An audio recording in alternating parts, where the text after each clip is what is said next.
Good morning, students. In today's lecture, I am discussing the moment of inertia of different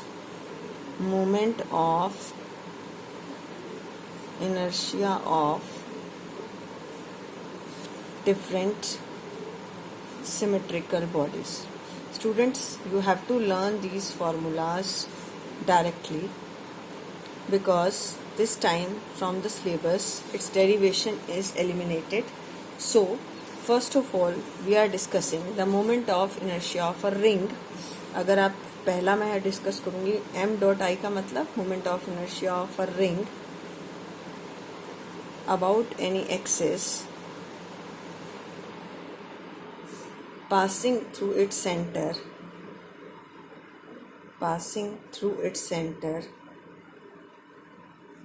and perpendicular to its plane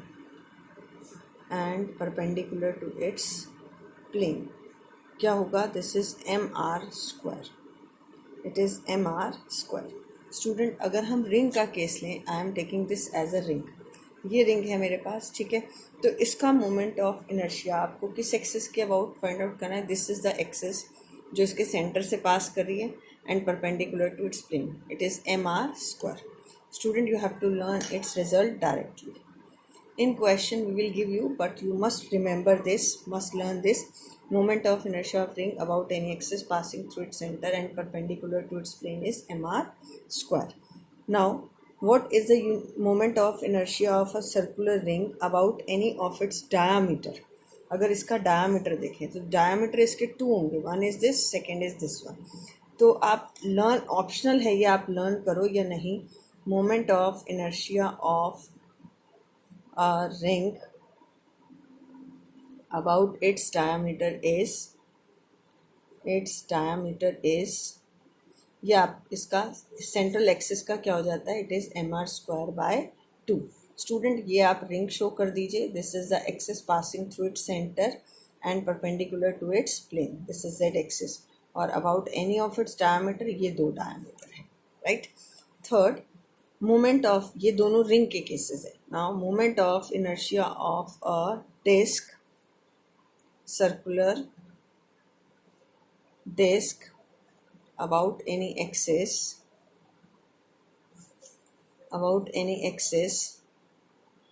passing through its center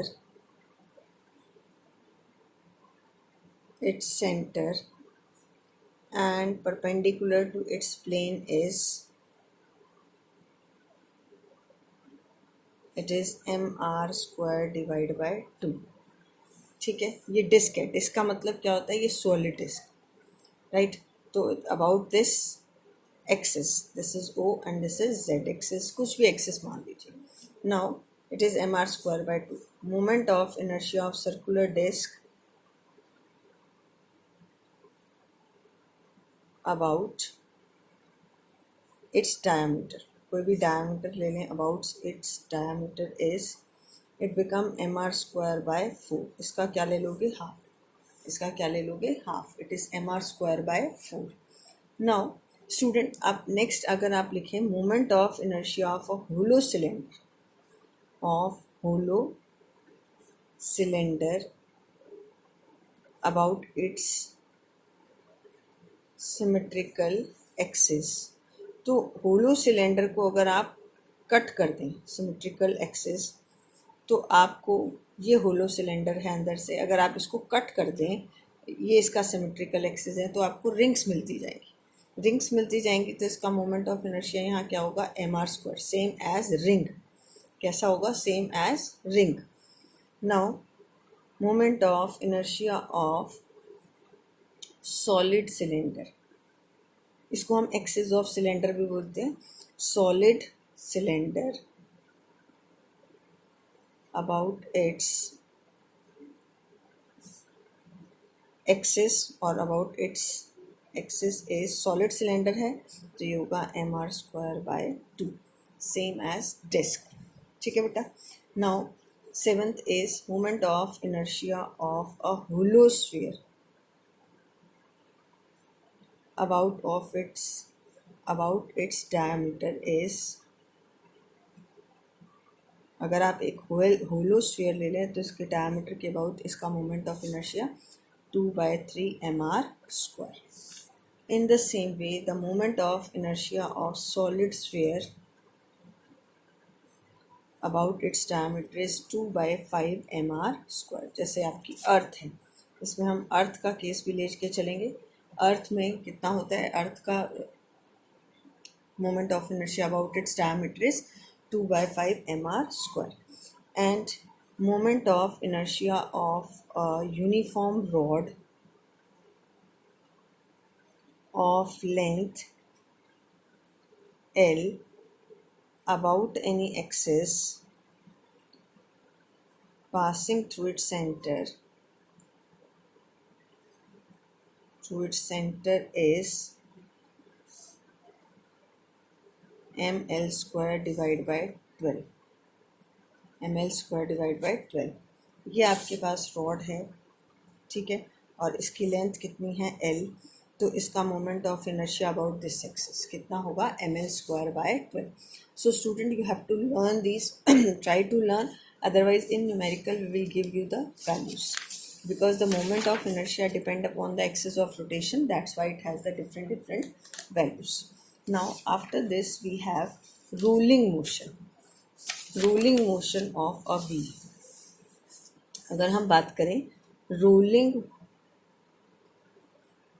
motion of a wheel, देखो, rolling motion is a combination of two motion. It is a motion of pure rotation. इसमें क्या होता है? Pure rotation और plus translatory motion. Pure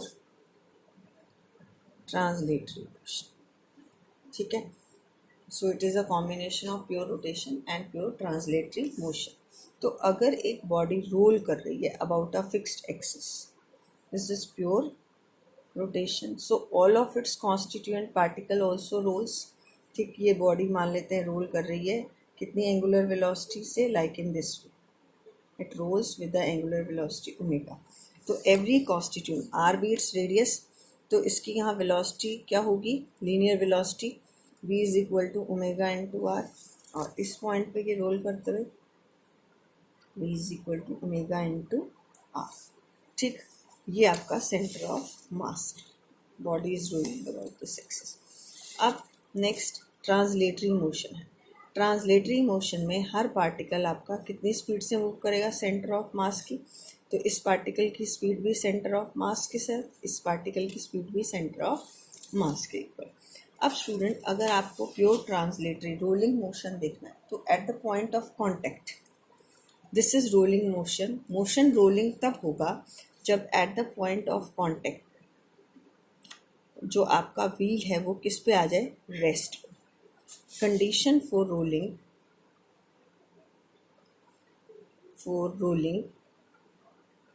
at this point P. ये point P ले लेते हैं, ये पॉइंट T ले लेते हैं. At this point, condition for rolling, the point P in contact with ground must be at rest. और ये रेस्ट पे कब होगा?